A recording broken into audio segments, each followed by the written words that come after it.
அனைவருக்கும் வணக்கம். நண்பர்களே, 1/6 சர்வதேச குழந்தைகள் தினம் என்ற தலைப்பிலே ஒரு கவிதை படிக்கிறேன், கேளுங்கள். மழலைகளை கொஞ்சுகிறோம் தினம், குழந்தைகளை பிடிக்காதவர் பிணம். குழந்தையின்றி புலம்புகிறார் ஜனம், மழலைகளால் மகிழ்ச்சி பெறுவது மனம்.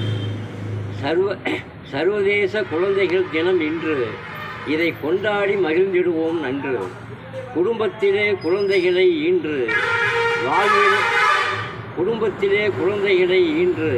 வாழ்விலே காட்டிடுவோம் என்று உலக மக்கள் கொண்டாடுகிறார் இந்நாளை. மனதிலே வைக்க வேண்டும் இந்நாளை. மக்கள் விரும்புகிறார் திருநாளை, இதைப்போல் பார்க்க முடியுமா ஒரு நாளை?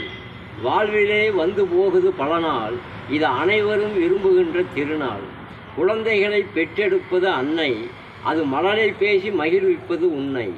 தமிழகத்தின் தலைநகரம் சென்னை, அங்கே குழந்தைகள் கூப்பிடுது என்னை. குழந்தைகள் தினத்தை கொண்டாடுவோம், குழந்தையில்லார் இறைவனிடம் மன்றாடுவோம். நன்றி, வணக்கம். படைப்பு வெங்கடேசன், மேச்சேரி.